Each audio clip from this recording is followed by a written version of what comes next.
So, hello. Thanks very much for taking some time out for some R&R. That's a discussion with Richard and Ryan. We are CXDs, Customer Experience Directors for Insight 6, based down in the Southwest. We're a couple of customer experience chaps who spend time working with customer-focused organisations to help them get better at delivering great service and experience to their clients and customers. And in this time of crisis, we felt it'd be a really good opportunity to have a chat between us, talk about some ideas that we've got and some ideas from the rest of our customer experience directors all across the UK. Over 25 of them have experiences and ideas that we're currently seeing that we'd like to share with you. So we're going to take 15 minutes today to have a chat this morning about the good, the bad and the ugly of customer experience during the coronavirus crisis. Ryan, it's been a really strange time, unprecedented, the word I've heard loads and loads of times for businesses, and I've certainly seen some different ways of approaching dealing with your customers during this time. There's been some great stuff. There's been some fantastic stuff. What's been the standout ones from your point of view at the moment? Yeah, thanks, Rich. It's amazing, isn't it? That when you think you haven't got any time to start talking about this great stuff, this CX, this customer experience stuff, it really comes to the fore, doesn't it? When the nation is in a time of crisis and businesses are upended from a state of normality to complete panic in some cases. And I've seen a real spectrum of businesses who are doing this stuff really well, so they really get how important it is to look after their customers at a time of crisis.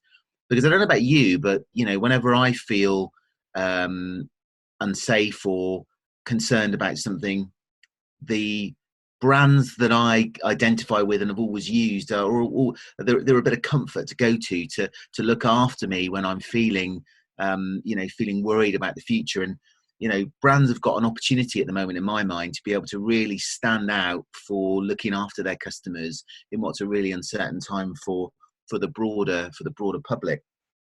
So yeah, it's a great question. Who's been doing it well? And I have to say, some brands have been stand out at this stuff, Rich. Really, really great stuff. So I'm going to single out a couple of breweries, actually, which, as you know, Richard, is quite close to my heart. I like a beer, and I do like a glass of cider because I'm from the West Country. So so the first one I want to single out is a business that we used to do quite a lot of work with, Healy Cider. Healy's down in Truro. So Healy's are a traditional West Country cider maker. They source all of their ingredients, their apples, in the West Country, in Somerset, Devon and Cornwall. And they've been doing it for many, many years. And one of the posts I was really interested to see on LinkedIn and on their website and across all the media channels was they've turned their hands from making cider into making hand sanitizing gel for the local Royal Cornwall Hospital. So what an unbelievably amazing thing to do. Stop your business in its tracks, which is, let's be fair, I think we're all probably consuming a little bit too much alcohol as we're tied up at home at the moment. So they're probably busy on that front. But you know what? They've turned their hands to really helping out the amazing NHS at the moment and what they're doing for our country, which I think is just brilliant. And the way that they've shared that, I think is a real testament to their customers, that they feel that they're helping out. And another brewery up in Bonnie, Scotland, Brewdog, have done something very similar. So one of the examples that a couple of our colleagues shared a little bit earlier was how Brewdog have really stepped up to the mark again and are doing the same thing. They're using their facilities to produce alcohol hand sanitizers. So good on them. They've put their business to one side. They've listened to their customers. They've listened to their needs of the customers. They've listened to the concerns of their customers, and they're doing the right thing. So those are the two I pull out in terms of have really shone so far. What about you, Rich? It's interesting, actually. It's similar down in Dorset. Actually, we've got Conquer Gin doing the same thing, hand sanitizer, and it's really interesting to hear the passion and the value that you're clearly seeing or hearing about in those brands.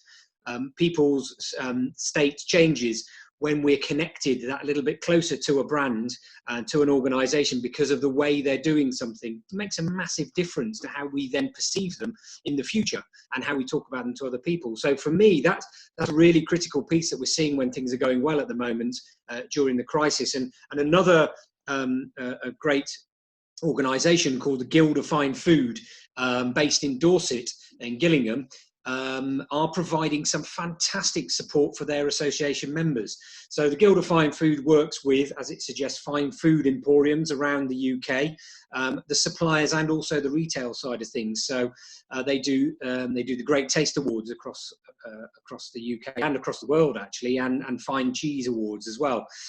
So they're really passionate about their food suppliers and the retailers. And at this moment, as we all know, the way they do business has changed beyond all recognition. So rather than an organisation almost going into paralysis and not being able to assist, they have seen this as an opportunity to help their members to be stronger, to be more resilient, and to get through things. Their website is awash and alive with relevant and pertinent information. And one of the great ones that they've done is actually provided or produced a map across the UK of suppliers and retailers who have stock available, because that's one of the issues that we're also finding is that production isn't there. So if they are doing home deliveries, making a difference in the communities that way, retailers can't get their hands on the food. So these lovely delis, these lovely farm shops, and being able to find the supplies via the Guild of Fine Food and their fantastic interactive map for their members, and actually being able to provide them with some information that enables them to continue providing for their communities, which is absolutely fantastic. It's that community feel that seemed to make a big, big difference. So the Guild of Fine Food made a big difference there, reacting to it. And another one we heard from the middle of the country, Severn Trent Water. Our Customer Experience Director, Ian Kelsall, mentioned that he'd been proactively contacted by Severn Trent Water about the ability to have a payment holiday on the water bill, the water rates. He didn't contact them, he didn't ask them for that, but they've already proactively been in contact with their customers to make sure that everybody is comfortable and able to continue under the lockdown situation if people aren't working. And that talks a lot to this point of your reference to being afraid, the fear piece that's coming through, and the heightened emotions we have. That sort of experience delivered by a business can actually allay fears quite a lot for people. And going forward, that fantastic work that these guys are doing, we're talking about it now. Hopefully we're talking about it, and lots of people out there on LinkedIn are tuning in and are actually listening to this. Alternatively, it might be 2 more people are hearing about this, but hey, we're talking about it and we're spreading the word, we're spreading the love. And that's one of the key things that we can see coming out of this crisis. So it's really key that these organisations work on that. So I think that's right, Rich.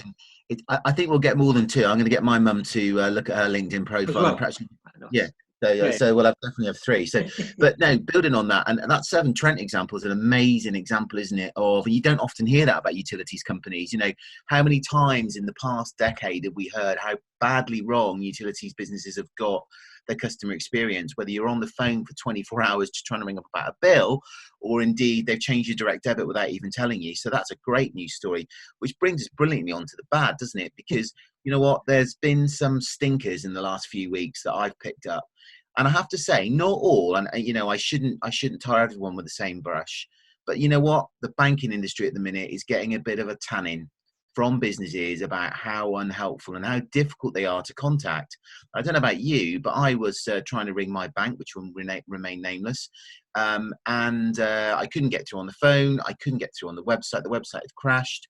I couldn't get my query through on live chat because the right person wasn't available. And you know what? I get it. It's unprecedented times. They've got a lot of people off. They're looking after their people. I genuinely get it.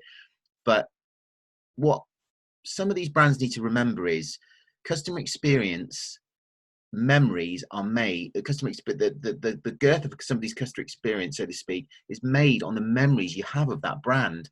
And at the moment, the memories that some brands are creating for their clients, it's just a real travesty. Some good businesses that in the past we would have held up as great examples of looking after their customers are getting it wrong and getting it wrong badly. But you know what? These are unprecedented times. we'll cut you a little bit of slack, banking industry, but you need to get your act together quickly, because people are losing patience. They can't get their overdrafts agreed. They can't get their business interruption loans agreed. They can't speak to somebody on the phone. And when they do, they haven't got the right information. And some of this stuff is really easy to fix if you focus on it. And more importantly, if you communicate to your customers that actually, you know what, it's hard going at the minute, we will come back to you. But so many banks and building societies aren't getting that right. I don't know if you're finding that, Rich. I think it, yeah, absolutely. I must admit, I think I'm probably one of the lucky ones. My bank's doing pretty well. They're keeping us informed. And to your point around communication, we're getting regular updates. We've applied for assistance. Nothing's come through yet, but there has been information coming through suggesting that they're getting there. The amount of work they've got to get to is a lot.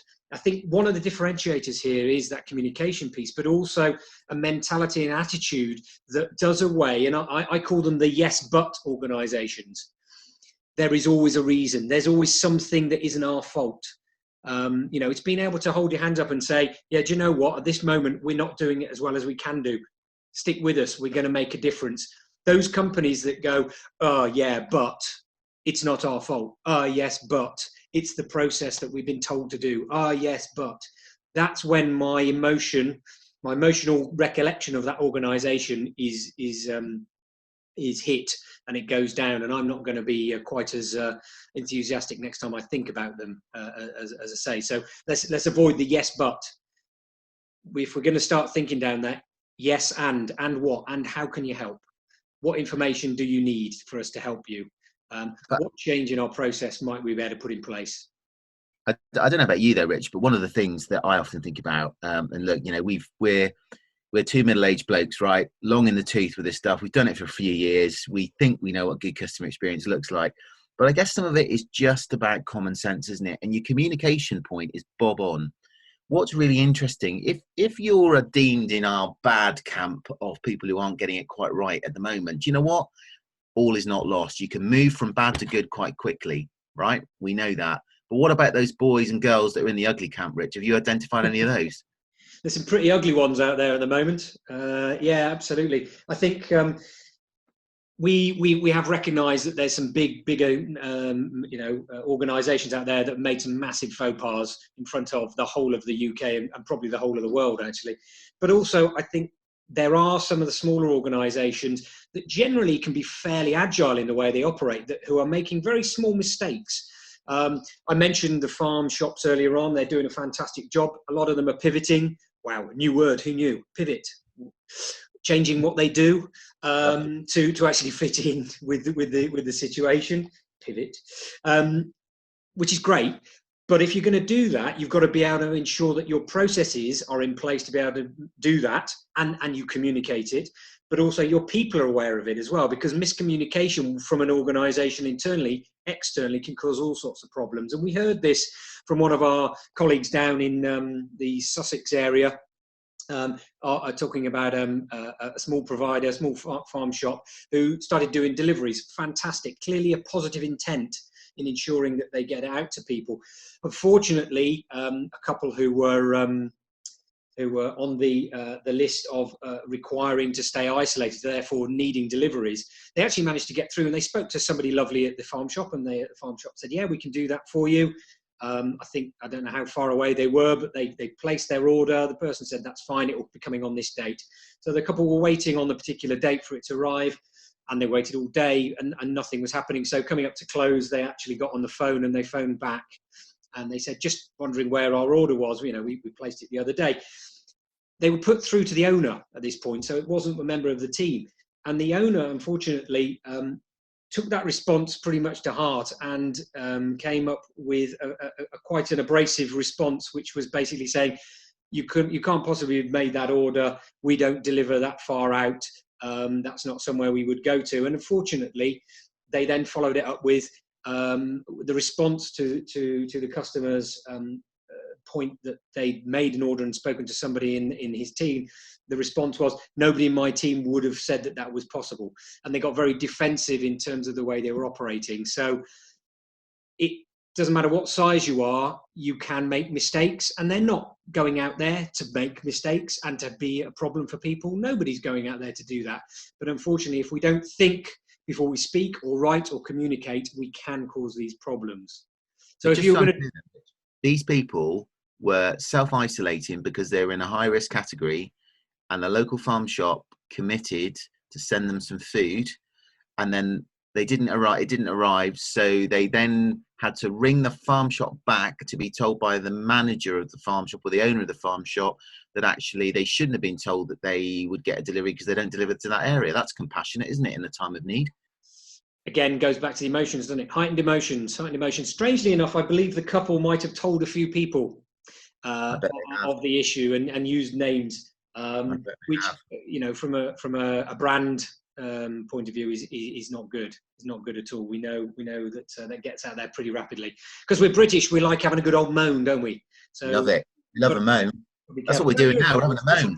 What's the ugly point of view from your side of things? Well, from small brands to big brands, and to big conglomerates that sell lots of sportswear. I'm sure everybody has purchased a product from this particular brand before, who thought that they were key workers, and that they needed to stay open, and they needed to put their teams at risk from the coronavirus, because it seemed, I'm not sure that it was, but it seemed as if the pound in somebody's pocket was more important than the health and well-being of their people. So I've heard lots of my friends and my family say, do you know what, Ryan, I will never shop with that brand ever again. I don't care how cheap it is. And I think we probably all know who I might be referring to. And also, believe it or not, I heard, which I was quite surprised at actually, really, Rich, I heard a comment about a well-known pub chain and a manager and the owner, rather, of the well-known pub chain, that had suggested that his people could go and get a job at Tesco while he made them all redundant or furloughed them, because of the fact the government had closed his business down, thinking again about the pound in his particular pocket rather than his people, or the social distancing issues that might have existed if he'd allowed, or if the government had allowed pubs and clubs and chains to stay open. Look, these are unprecedented times, right? We all know, we've all been in business. It's a difficult time. And people will be worrying about how they continue to run their business. And you know what? It's more than that. People are dying. People are losing their lives to this horrendous disease. And you and I, Rich, on Saturday, sort of saying that it's easy to get this stuff right when the country's in such a time of turmoil. But what we are trying to say, or certainly what I'm trying to say, is, do you know what? Communicate. The 3 C's. Get it right. Communicate with your board, with each other, with the management team. Make sure that your message is rounded. And if you're not sure about your message, talk to each other again about it. Think about how it's going to land, to your point, Rich, emotionally. How is that going to land with your customers? Put yourselves in your customers' shoes. And when you've got that message, the second C is communicate to your team. Make sure they're clear about the strategy for the business. Make sure they understand what the voice of the customer needs to sound like, and that the voice of the process and the voice of the employee is linked to that. And then the third C is communicate that to your people. To your point, your bank's doing a much better job than mine in terms of communicating and keeping you in the loop. If you communicate with people and manage their expectation, you'll keep hold of that business when we finally come out of this horrendous situation we find ourselves in.